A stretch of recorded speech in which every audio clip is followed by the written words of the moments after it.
amplified your DNA sample, kan? You have amplified, you have large quantity of your DNA sample. So now you are going to run for gel electrophoresis. For PCR, PCR tadi orang tu kata you run for overnight because it has to you have to repeat the cycle, kan? Machine tu akan repeat the cycle for many cycles. Depend. You are the one that determines how many cycle that you want. Okay, bukan mesin tu. You are going to set how many cycle you want, what temperature and all that. You will have to determine all that. Okay, not the machine. You just the machine just run your samples according to the setting that you set. Okay.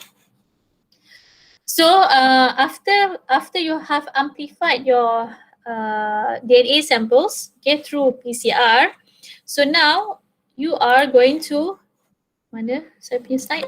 Okay, run your sample for gel electrophoresis. Okay. So gel electrophoresis will separate DNA fragments by size or by mass. Okay, so gel electrophoresis, why do we call it as gel electrophoresis? Because in order for you to separate the DNA fragments, again, according to the DNA size, to produce DNA profile for fingerprinting, for example, kan, to determine the size the size of your DNA sequence, kan. So you have to insert your DNA samples in a medium, okay, which is a gel that is made up of either agarose or polyacrylamide. So dalam preparation gel agarose ni, dulu saya prepare, so saya guna dulu adalah agarose, kan. I use during my master, I use the agarose as the gel for gel electrophoresis.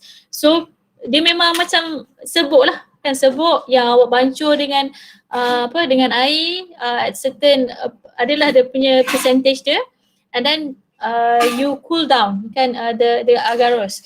So bila dah bancuh gel tu, awak bancur dia dalam for example in this conical flask, kan. So you mix the agarose with water, for example with solution, and then awak panaskan dia, and then dia akan jadi liquid, kan, dia akan jadi liquefied, and then awak akan masukkan dia dalam satu acuan, kan. So acuan dia 4 segi macam ni.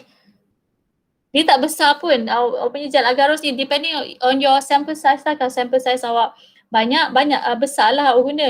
Tapi tak besar, dia kalau macam yang kecil pun dalam sebesar kertas A5 ataupun kertas A4. A4 pun besar juga, kecil sikit pada kertas A4, macam tu lah, kan. It depends on your sample size. Okay, kecil sikit pada kertas A4, macam tu lah, lebih kurang. And then in order for you to insert your DNA sample, masa awak nak buat awak punya gel agarose tu, akan ada satu alat ni, kita namakan dia sebagai comb. Dia macam comb, macam sikat lah, bentuk sikat comb, kan. So C-O-M-B, susah nak tulis ni, kan. So you masukkan dalam acuan tu tadi yang awak tuangkan awak punya gel sample, awak letak awak punya comb. Kenapa kita letak comb ni? Sebab bila gel tu keras, kan, tempat yang ada ni, kan, so dia akan jadi satu lubang lah yang kita namakan dia sebagai well, kan, well.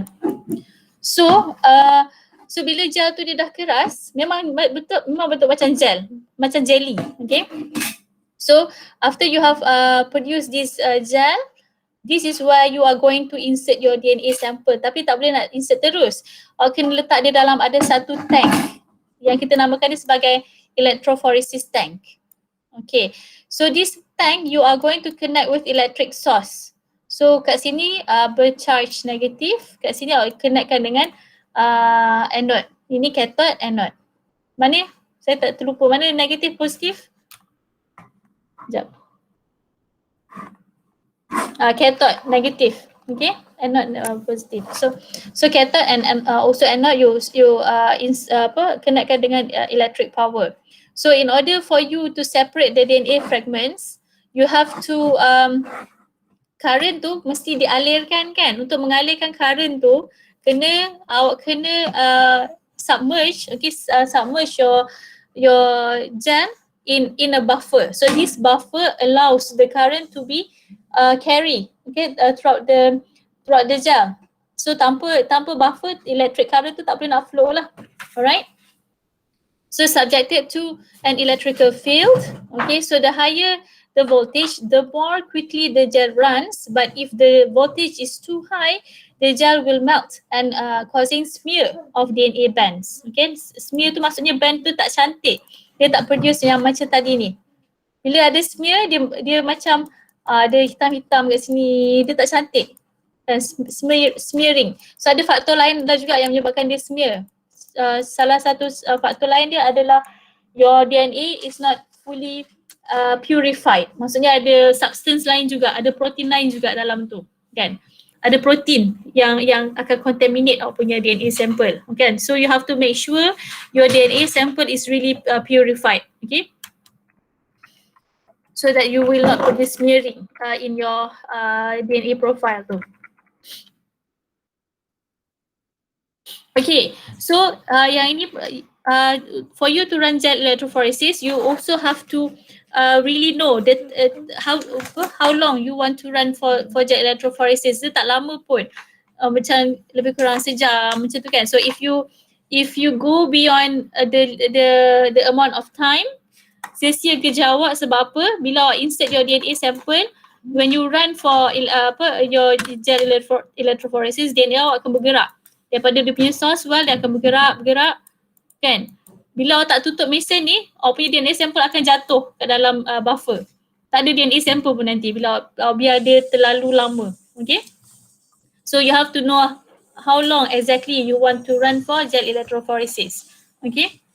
So it says here, negatively charged DNA migrates towards the positive pole. Okay, so kat sini dekat dengan DNA sample, kita kenatkan dengan cathode, sini dengan anode. Okay. So sebab apa? Sebab DNA molekul ni adalah it is negatively charged.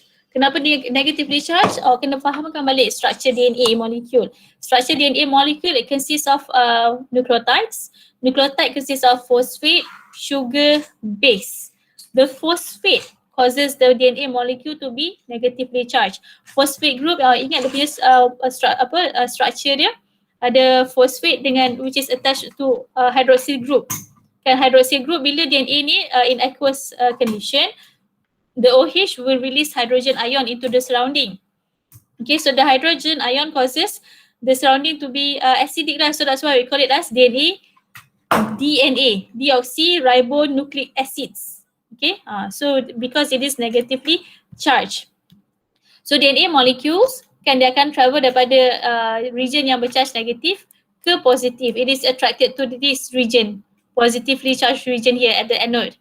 So larger fragment moves slower, smaller fragment move faster. DNA fragment ni, kalau larger fragment tu maksudnya dia punya DNA sequence dia banyaklah besar, DNA molecule dia besar. Okay, DNA fragment ni besar. Okay, so the larger the DNA molecule fragments, kan, the slower it moves. So kat sini, this DNA fragment will be larger compared to this one. So this one will be smaller fragments. So let's say lah, this is 100 base pair. Okay, so this is 10,000 base pair, for example. Okay, so the larger DNA fragment will move slower compared to the smaller molecules. So after you have run for gel electrophoresis, you take out the gel from the tank, from the buffer, you take out and then you stain your gel kan. So dulu saya stain saya punya gel guna satu chemical ni, kita namakan dia sebagai ETBr, ethibium bromide, ETBr. ETBr ni is used to stain the DNA fragment in the gel. You cannot see the DNA fragment with your bare eyes. Tak boleh nak nampak. Tengok gel tu putih je. So how to observe the DNA fragments? You have to stain the DNA using you have to stain your gel. When you stain the gel, you also stain the DNA fragments. So one of the staining method or chemical that I used was ETBR. So this ETBR substance is dia bersifat carcinogenic. Kan, dia sangat berbahaya. You cannot allow the ETBR to touch your skin. So you have to really handle the chemical really carefully, or else it could lead to cancer, whatever. So so after you have stained your sample as your gel, so you have to visualize the DNA under UV light. Okay, the DNA is visualized under UV light because you have stained using fluorescent dye. In this case, I use was ETBR. Okay, ethibium bromide. So it says here, okay, so this is the procedure. So the restriction enzyme digestion. So DNA samples are cut with restriction enzyme in 3 different reactions, producing 3 different patterns of fragments. So reaction 1, reaction 2, reaction 3. So for reaction 1, you have restriction enzyme that cut the fragment into 2 fragments, into 2 segments, which is the shorter fragment and the longer fragment here. For reaction 2, reaction you must sample lah, kan? Sample 1, sample 2, sample 3. Kan? Sample 1, sample 2, sample 3. For sample 3, you cut the DNA using enzyme. Also, you produce 2 fragments of medium size. Okay, of medium size. For sample 3 or reaction 3, you cut with another restriction enzyme, and then you produce two also fragments, kan? 2 fragment also, which is a short fragment and a long fragment. Tapi short fragment ni, awak tengok yang ini dengan yang ini, kan? So mana lagi panjang? Yang ni kan? Mana lagi pendek? Yang fragment untuk reaction 3. So for fragment for reaction 3, yang the longer fragment is longer than reaction 1. Okay, so you have to really know the size of your DNA fragments. So sebab tu awak kena tahu, bila awak run for gel electrophoresis, salah satu cara awak nak tahu size dia adalah awak akan letak macam standard DNA. Standard DNA ni kita namakan dia sebagai DNA ladder.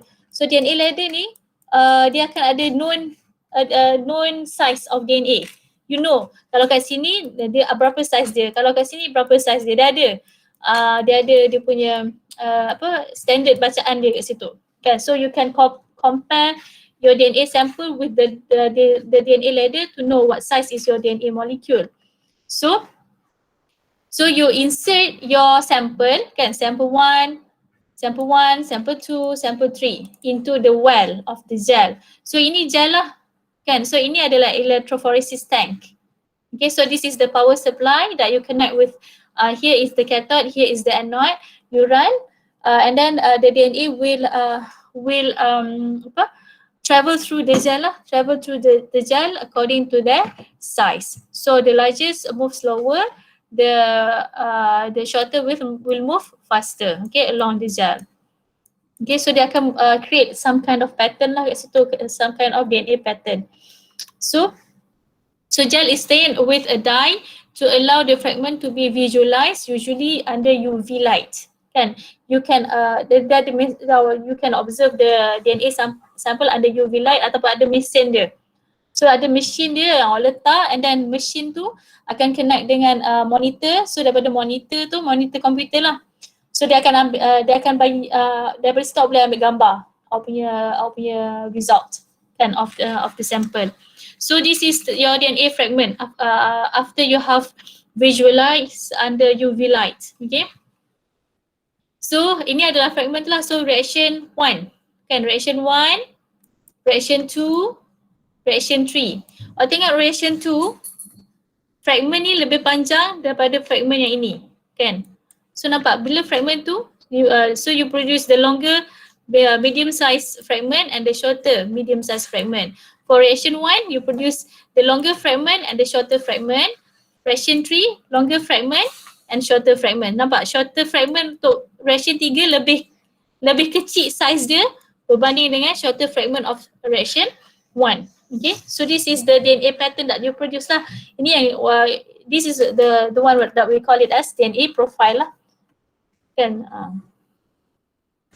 So awak kena nampak dia macam ni. So nampak ini memang, ini yang saya cakap tadi, dia well though, well that you insert your DNA sample. Okay, so really small. So you have to really carefully pipette your DNA sample using micropipettes. So kerja dia sangat sangat sangat kena berhati-hatilah kat situ. Kan? So it requires you to practice more. Okay. So ini ada video. Sekejap.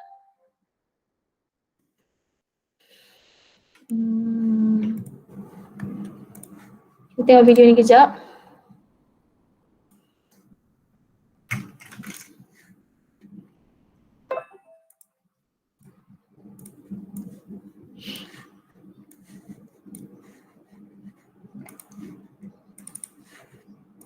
These tubes contain identical DNA.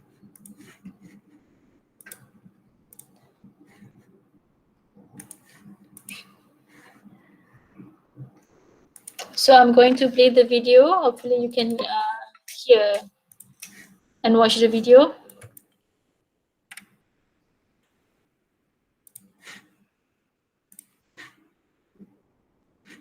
These tubes contain identical DNA fragments, but they will be cleaved with different restriction enzymes to yield fragments of different sizes. Enzyme 1 cuts the DNA into fragments A and B, which we color for tracking purposes.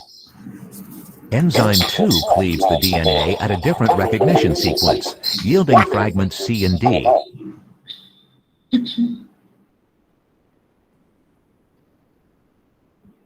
Adding both enzymes yields fragments A, E, and D. Gel electrophoresis is one of the most useful means of separating and purifying DNA fragments for further analysis. In this technique, a jello-like slab of material called agarose is molded with wells, placed in a buffer solution, and hooked up to positive and negative electrodes.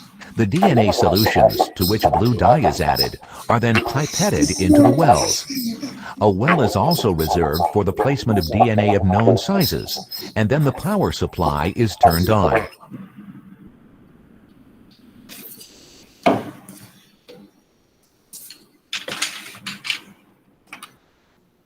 The blue tracking dye is negatively charged and migrates toward the positive electrode, as does the DNA. The DNA backbones contain negatively charged phosphate groups, which are attracted to the positive electrode. The smallest fragments move the fastest, being entangled less in the agarose matrix of the gel. When the blue dye reaches the bottom of the gel, the power is turned off. A fluorescent dye is then used to stain the DNA fragments. A DNA fragment in the size standards lane is the smallest, in this case about 500 base pairs, followed by DNA fragment D. The largest fragment is 23,000 base pairs long. Each band of DNA may contain millions of fragments of the same size. In many cases, a researcher may want to determine which DNA fragment contains a DNA sequence of interest. To do this, the researcher prepares the DNA in the gel to make a copy, known as a blot. First, the gel is soaked in a basic solution, so that the double-stranded DNA denatures into single strands. The gel is then transferred to a salt solution and a nylon filter is placed on top of the gel. Absorbent towels are placed on top of the filter. The salt solution draws the DNA through the gel toward the nylon filter, where the DNA adheres. The filter is treated so that the DNA adheres to it permanently, and then the filter is placed in a solution with a radioactive probe. The probe consists of single-stranded DNA that is complementary and will hybridize to the band of interest. The filter is washed to remove any unhybridized probe. A piece of X-ray film is placed over the filter. The radioactive probe exposes the film, revealing the locations of hybridization. Knowing which bands contain the sequence of interest, an identical agarose gel can be created, and a band of interest can be cut out of the gel. The DNA in this band can then be manipulated for further analysis.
Bila tengok kat sini kan,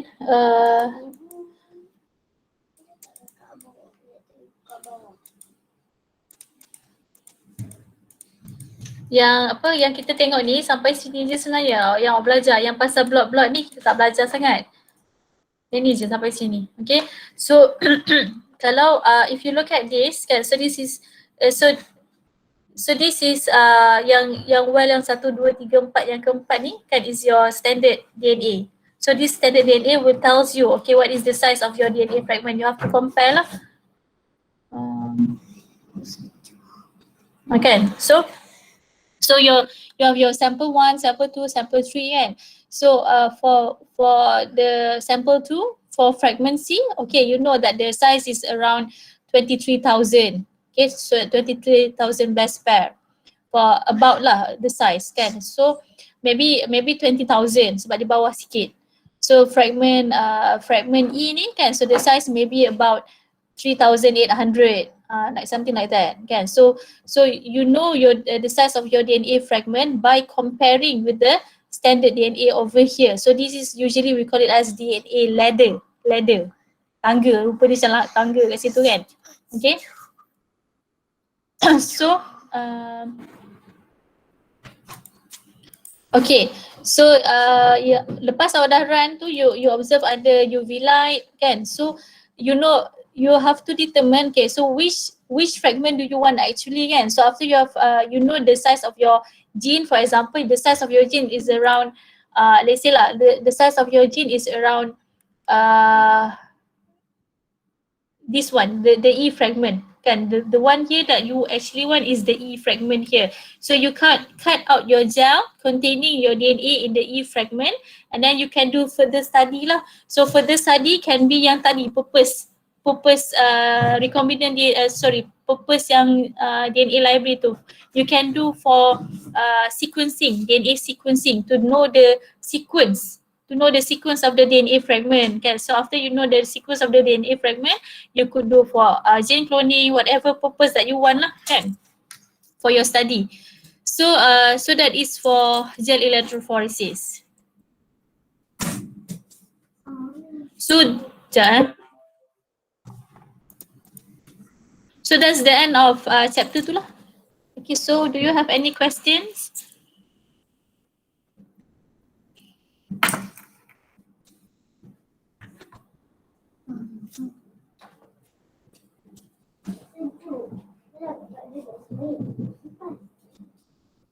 Madam. Tak ada soalan, faham semua? Faham. Faham. So kalau tak ada soalan, saya nak proceed kepada chapter 3 lah. So I hope you all have your PowerPoint for your slide kan, your student version of chapter 3.